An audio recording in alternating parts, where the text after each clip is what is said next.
on this section, Chaturanga Dandasana workshop. All right, I want to go over with you what this workshop is about, and you can certainly use this workshop with your students in the future. You can take it apart, use the pieces that make sense to you, or that you think will apply best to your students. So the first part of giving this workshop and taking this workshop is the Chaturanga Dandasana. We will talk about what it is. I'll review some of the common pose mistakes and the body weaknesses. I'll help you identify some key muscles. You probably already know a lot of the key muscles by now, having gone through the anatomy section already. We will find and engage some key muscles. I'll help you break down the pose and some modifications for the posture. It's quite likely that your students will not all have the strength for Chaturanga Dandasana. It is a posture that takes great strength, not only through the upper body, but through the core and through the legs and feet as well. We'll talk about some props, some variations, also up dog and strengthening and stretching exercises, because tightness can be a difficult thing to get past in the chest for some people, and when it comes to Chaturanga. So we'll talk about some stretching exercises for that as well. So the Chaturanga Dandasana means four-limb staff pose, but it's truly a whole body pose. It is a test of strength and a test of integrity in the core, in the upper body, and through the legs.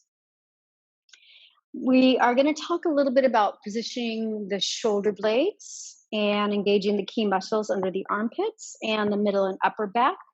The core is very important in Chaturanga Dandasana. Also, as I mentioned earlier, you need to have strong legs, active legs, all the way through to the feet, the heels, very active. Key linking posture in vinyasa practice. In a vinyasa practice, maybe an hour and a half long, how many chaturangas do you think you might practice if you did? You do them in your sun salutations. You might practice them in linking the postures. You have sequencing of standing poses, and they're all linked. That's the key of vinyasa, linked by a transitional posture. And that transitional posture is Chaturanga Dandasana. It can be others. There are modifications. We're going to go through some of those. It is a building block posture, a key strengthening posture. As I mentioned earlier, it takes a lot of patience, so please be patient with yourself. On the next page in your handout, you'll see Chaturanga Wronga. Boy, oh boy, is that Wronga. Sagging belly, no core, elbows winging out. Look what happens when you wing out your elbows. You put all of your weight into the rotator cuffs, exactly where it shouldn't be. We're going to talk about how far the hands, where the correct hand placement should be. Shoulders roll forward. There's an internal rotation. The shoulders are too low. The butt's too high on the girl on the right. So hands too far forward. So this brings up an excellent point that I'd like to address here. Where do your hands go in Chaturanga Dandasana? Some will say, I've heard they're right here under my shoulders. I've heard they're here by my side body. What do you think? Well, let's take a look at that. All right, so if you bring your arms out in front of you and you bend your elbows back and your hands are under your shoulders, what does the side body look like? What happens to your shoulders? They round forward. Your elbows are winging out a little bit and your hands are right under your shoulders and your shoulders roll forward. Now, if you are to take your arms forward and lower your elbows beside your body, your hands are right beside the body, that's the correct placement for you in Chaturanga Dandasana. Look how my chest can stay open, my shoulders can stay on my back. I'm engaging my side body, my serratus anterior. This is the correct position to jump back in, and definitely not jumping where the hands are under the shoulders. So for example, if I'm teaching, and I often like to say, bring your hands by your feet. Let's do it right first. Inhale, reach your arms up. Exhale, bend your knees a little if you need. Hands are right by your feet. Inhale, lift your heart. This should more or less get your hands in the right position for you. Exhale, jump back. Notice how my hands are not under my shoulders. not under my shoulders. Inhale, rise. It's easier to bring my shoulders now in alignment over my wrist than it is if I were to have my hands in front and I walk or jump back and I come into Chaturanga where my wrists are right under my shoulders. I have a tendency to wing out because of the excessive strain here in the rotator cuff area. Okay, there's a lot of weight in the front of the body. When you bring your hands down here, you balance out the weight in the front and the back of the body. And then when you add in strong legs and a strong core, wonderful. Should be a lot easier. So hands too far forward is a key issue in Chaturanga Dandasana.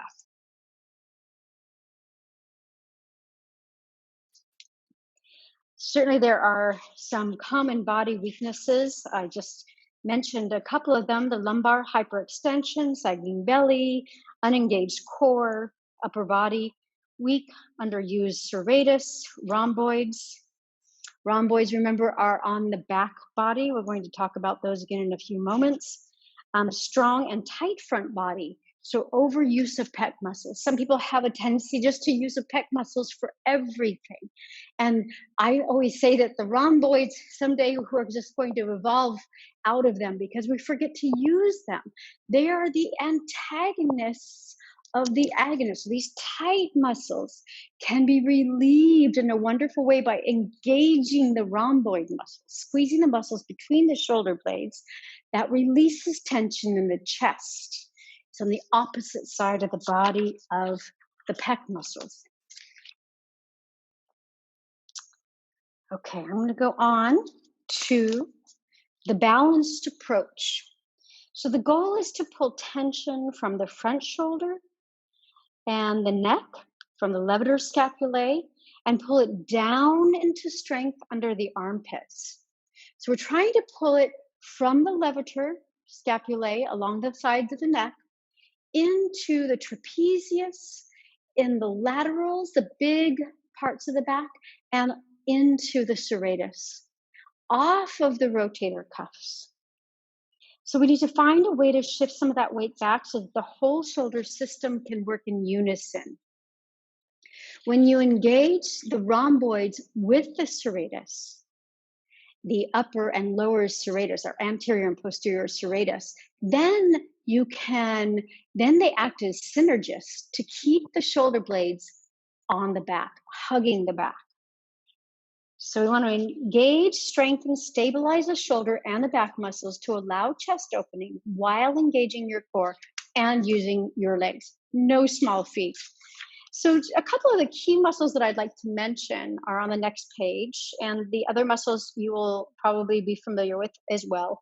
But the ones are the serratus. Let's see where that is. Put your right arm in front of you, wrap your left arm around your rib cage, and pull back your right arm and lower the right shoulder. Did you feel an engagement of a muscle here around your ribs? That's your serratus anterior. These are the ones that are really going to hold you in place. Now watch what happens when you drop your elbow. You engage that muscle. So we want to bring both arms out, externally rotate the shoulders a little bit, pull the shoulders back, and lower the elbows. Do you feel a strong sensation under your armpits right in here? If you do, congratulations. You've used the right back muscles and side body muscles to get into Chaturanga, right? If you had brought your hands up here under the shoulders, you wouldn't feel that. Try it with me. Bring them out. Bring the shoulders back and down. So you externally, rotate a little bit through here. Your inner elbows are facing upward right now. They would be facing forward if you're in plank. Drop the elbows and you engage your serratus. Excellent. The other muscle that I wanted to mention is the rhomboid muscle between the shoulder blade and the spinal column, the cervical and the thoracic. I think you might be familiar already with scapular protraction and retraction, but I'll show you in case you're not. And you can practice it with me. But the neutral position is here. Protraction is where the shoulder blades get wider. Retraction is where they pull together. Protraction, retraction. Try that with me. Protraction, retraction. Keep going. Protraction, retraction.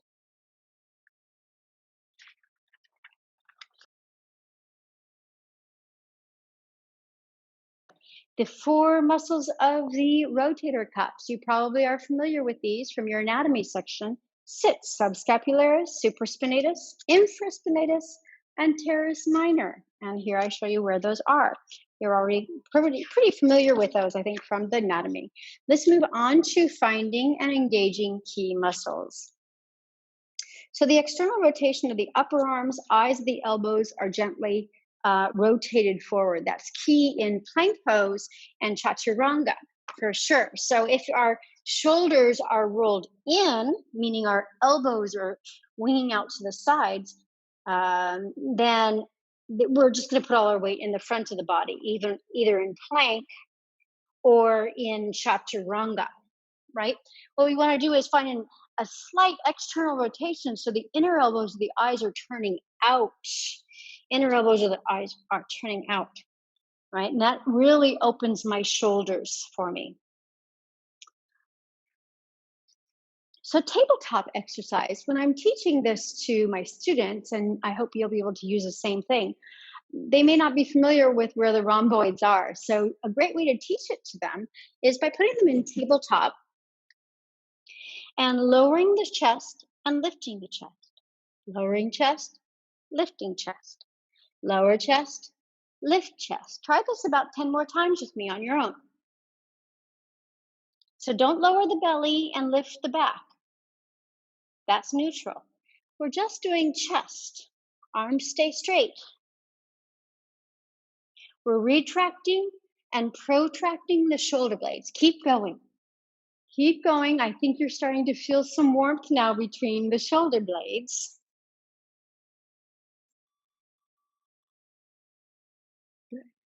And then rest a moment. Did that show you where your rhomboids are? Good. So we want to be able to use those to turn them on again.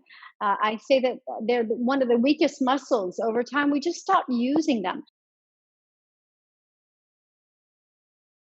All right, the next step is the plank exercise, talking about how we use our upper back and our abdomen. So in plank pose, we're going to turn the inner elbows forward and lift the legs. Now, this is very important to squeeze the legs. If someone's not able to squeeze their legs or they're finding pain in their low back, give them a block between the thighs and squeeze the legs, activate the feet, pull up the belly. This is plank, right? Pulling it up. Inner elbows facing forward, shoulders down the back. I can definitely feel, maybe you could lift one arm and feel the serratus turned on the other arm, on the other side body. Pull in the belly.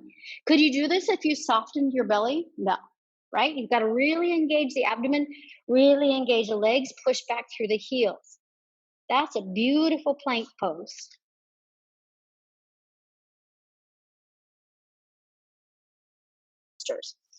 So let's play a little bit with the following instructions. Let's take our body into a tabletop position but put your hands on the outsides of your blocks. So we're going to externally rotate the shoulders. Hands are back, they're not too far forward. So back to about here, not too far forward. We're going to check that the forearms are vertical.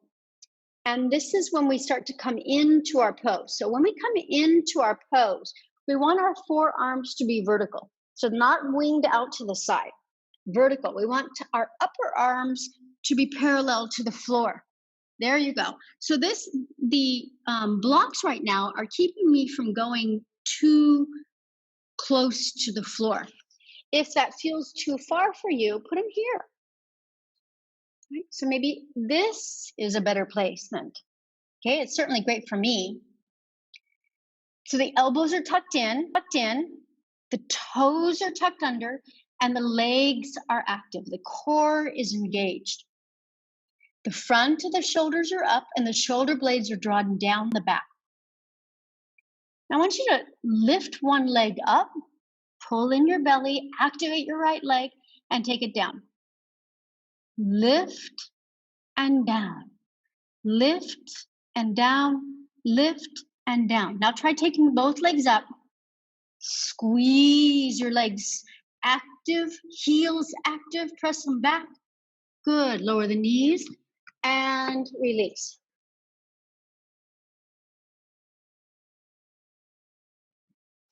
Okay, so what did we just get? Let's look at let's check some things off. We did Chaturanga with our blocks instead of bolster. Our hands were back, they weren't too far forward. We checked that our forearms were vertical.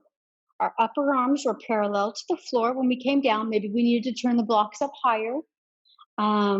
Elbows were tucked in, toes were tucked under, legs were active, core engaged, front of the shoulders were up, shoulder blades drawn down the back. And we look forward, chest forward, smiling, broad clavicles.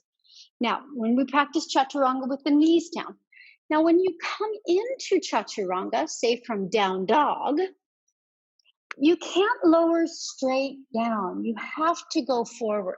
You have to go forward. Otherwise, what will happen? Your shoulder blades are going to roll inward because you're not going forward as you come down.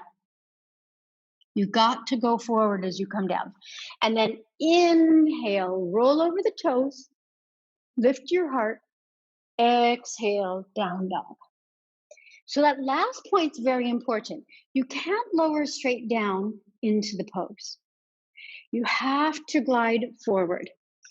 Otherwise, you'll get stuck in your posture. Sometimes people will say, I can't roll over my toes because what's happened is they got stuck in their pose. They didn't go forward when they came down. So for example, hands are under the shoulders. They've gone straight down and they have nowhere to go here. They're too short in their posture.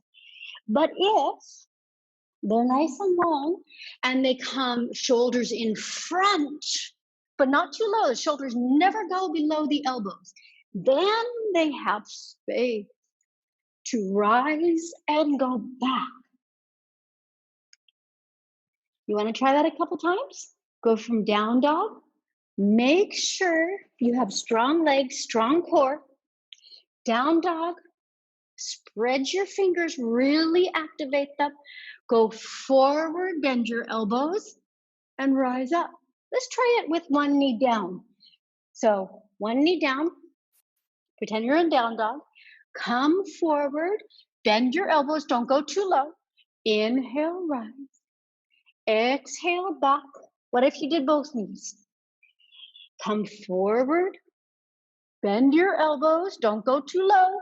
Pull your shoulder blades together, use a rhomboids. Inhale, rise. Exhale, back. Let's try it again. Tabletop. Bend your elbows, go forward. Inhale, rise. Exhale, back.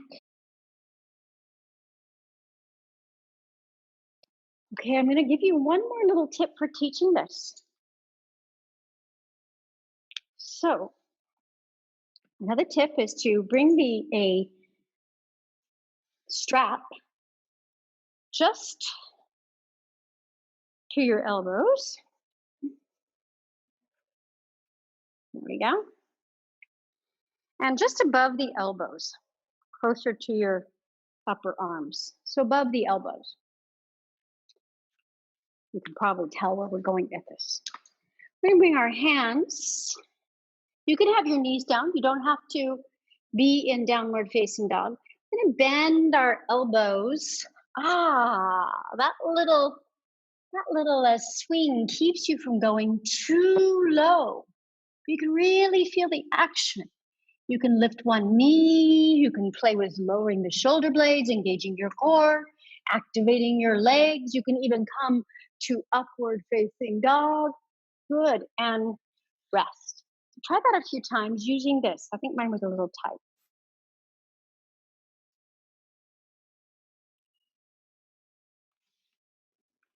That's another great way to teach it to your students. So some props that we use today are the blocks. You can use the blocks under the shoulders. That's a nice one. You can use bolsters under the entire body, maybe 2 bolsters so that they don't go too low. And you can also use a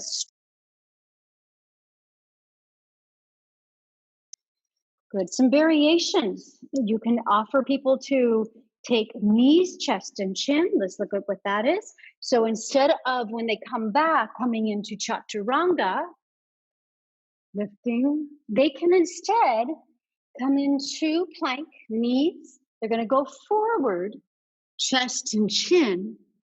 Inhale, rise to Cobra, little Cobra, big Cobra, no problem. Down dog. Okay, that's one excellent choice. It's also in Sun Salutation C. Inhale, exhale. Notice how I'm still going forward in my shoulders. Inhale, pull the shoulder blades together. Engage your rhomboids, strong legs. Exhale. Good. So that's one of the options. Another one to add from here is swing through. Inhale, swing through. Exhale, down dog. Good. Okay, so let's try the swing through one more time. Downward facing dog. Inhale, lift your heart, keep your arms straight. Swing through. Exhale, downward facing dog. That's an excellent choice as well. Hello, Maggie. Hi. Yes, I know. I know. Lots of up dog, down dog. So what we're looking for in upward facing dog is the upper arms are vertical. The shoulders are classically over the wrists. It's something to aim towards. We're rooting down evenly through our fingers, gently externally rotating the upper arms. So you'll see the inner elbows turn forward. We lift the chest and we draw forward and up. Not just up, but forward and up as we come up to upward facing dog. The upper arms, the bones pull back. You firm the shoulder blades on the back and the chest pulls forward. Press the tops of the feet down. That'll give you an amazing lift. And lift the thighs and lift the chest. Let's look at that.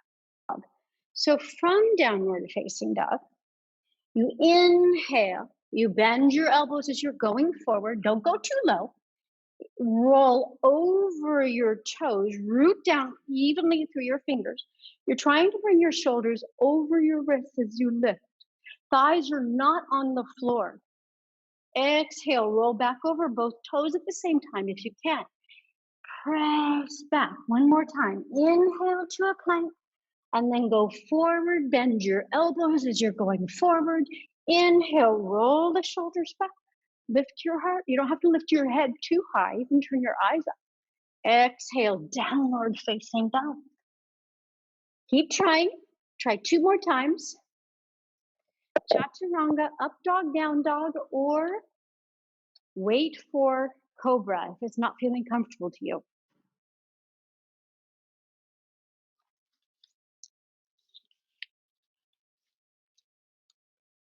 One more time if you haven't already done 2.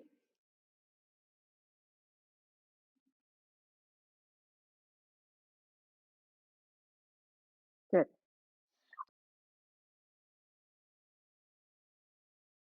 Cobra is a perfect option for those who aren't ready yet for the upward facing dog pose. Maybe who aren't doing Chaturanga, but knees, chest, and chin, and they come up to Cobra. Some common errors that I see is that people often take their pubic bone off the floor. They do some crazy, funky variation of the 2. We're going to work on just Cobra pose. So fingers are going to be in line with the chest in Cobra pose. I'm going to lay down. Fingers are in alignment with the chest. I'm going to pull the elbows in and back. In and back. Tops of the feet are on the floor. The legs are very close together. You have to engage the legs. If they are not engaging their legs or they feel pain in their low back, what can they do? Put a block between their legs. Ground the hips and the feet firmly, very important. Internal spiral of the thighs. Tailbone lengthened toward the heels. Elbows tucked in, navel engaged. Inhale, lift the front of your shoulders away from the ears. So the other thing that I often see is this. This is not Cobra pose. This is Yak Asana, right? So we want to roll the shoulders back and down, lift the shoulders away from the ears, dropping them, look slightly forward or down, relax neck. You don't have to lift your head very high, right? You can keep a nice long neck, and then exhale down. The other points of this are pressing the pubic bone into the floor. So sometimes I'll see people come into this posture and they're here, and then they lift kind of from here. So they're lifting the pubic bone. If the pubic bone is off, you're closer to upward facing dog. You want to keep the pubic bone into the floor. Here, here, here, here, as you'd like. But that condition needs to be met, is pubic bone stays in the floor for Cobra pose. Lift the chest using the back muscles, again, serratus, trapezius, erector spinae, the latissimus dorsi, and of course the rhomboid muscles. Root down through the palms. There's an energetic external rotation of the arms, right, going on. You're really rolling into the pinky finger. Really activate your pinky finger so you can externally rotate through the shoulders, inner elbows facing forward. And you pull back on the palms a little bit, keeping the hips rooted and the legs active. So let's try that 3 times. Legs close together. Maybe use a block if you'd like. You don't have to. It does help to remind you to engage your inner legs, your adductors. Root down through the fingers. Pull the elbows back and down, lowering the shoulder blades. Inhale, rise, tuck your tail, squeeze your legs. Pull your shoulder blades together. And exhale, come down. 2 more. Inhale, rise. Keep your legs active. Exhale. 1 more. Inhale. Exhale. So there's not a right or wrong height other than they need to keep the pubic bone on the floor. Some people will barely come up, right? And some people will come up higher. I can key poses to strengthen the key muscles for these postures are Shalabhasana, locust pose, any variations of Shalabhasana. Shalabhasana may be where you have your hands on the floor, but the legs are up, or you have your feet on the floor, but the upper body is up, where you have your hands interlaced, hands out to the sides. All of these are locust variations, so any variations would be useful. Cobra pose, excellent for making your way towards Chaturanga and upward facing dog. Energetic lat pull downs. So these kinds of exercises where you pull down the laterals and you feel the back muscles. These are wonderful for bringing awareness to your students about which muscles are used in Chaturanga and Cobra, up dog, and plank pose. Next is Purvottanasana. Purvottanasana is a wonderful posture that can be varied, can be modified, and can teach people about the use of their arms in Chaturanga and plank pose, and upward facing dog and Cobra as well. So I'm going to show you first. Purvottanasana can be done on the floor, bottom on the floor. And you can straighten the arms, or this is a modification of Purvottanasana. Still, my rhomboids are wildly engaged, squeezing them together. I'm going to bend my elbows back and then straighten the arms. Let's get some awareness in bringing the energy into their arms versus their shoulders, the tops of their shoulders, their deltoids, their rotator cuffs, bending the elbows and straightening the arms. Excellent for strengthening the muscles necessary for Chaturanga. Good. If they are strong enough, you can lift them Bend the elbows, straighten the arms. Bend the elbows, straighten the arms. Notice how my shoulders are staying open. They're not turning in.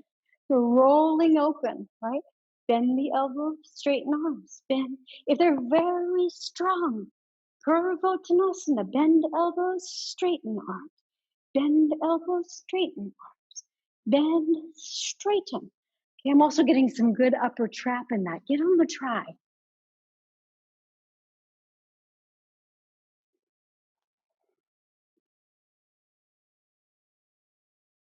Okay, next we're going to talk about some stretching practices for tight muscles and ways to help people to get a little more flexible for this postures. The first one is Dandasana variation. Hands behind, externally rotating the fingers behind you, hugging the elbows, walking the hands back. This will help you to open your chest muscles, pull the shoulder blades together, and then bend your knees, walk your bottom forward. This is an excellent opener in the front of the chest. So people with tight pecs can really benefit from this. Another nice posture for opening the front of the body is Matsyasana. And this can be done in a few ways. It can also be modified on blocks. So Matsyasana is here, classic Matsyasana. Hands go long, heart lifts, crown of the head comes to the floor. Excellent for opening the throat muscles, the chest muscles. That's one option. Another option would be to put one block under the shoulders and one block under the head and just allow them some restorative time for opening before coming into maybe a deep practice of upward facing dog, Cobra. Maybe they have very tight shoulders and they really want to perfect their Chaturanga. This would be an excellent place to start them.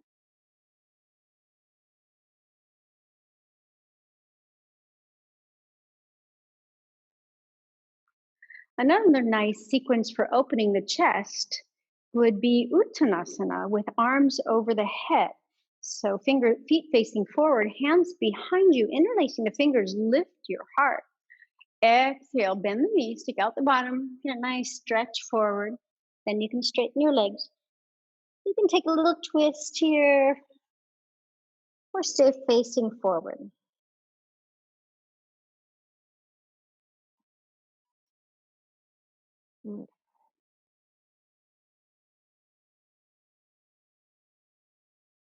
There's some shoulder stretches that you can offer to your students to help them to get their shoulders open a little bit more. Garudasana arms helps in the protraction of the shoulders if they have limited protraction.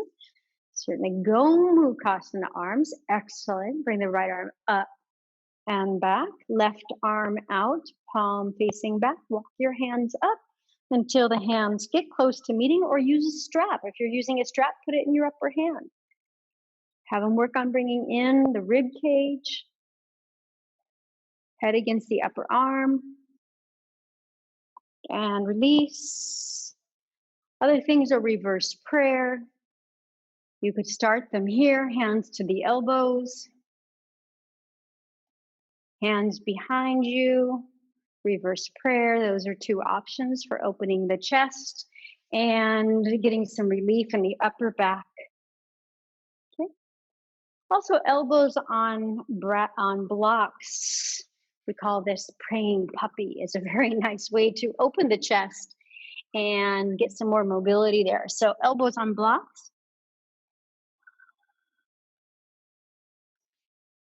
Hands in the middle back. I can feel the serratus opening, the lats releasing. This would be a wonderful finishing pose for a class that really focused on Chaturanga, or for someone with tight lats, tight serratus.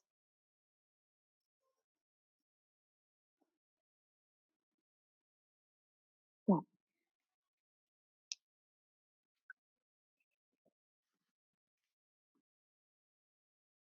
I hope these tips help you to help your students and yourself in Chaturanga or a modification for Chaturanga until they find the strength for Chaturanga on their own. Om Shanti.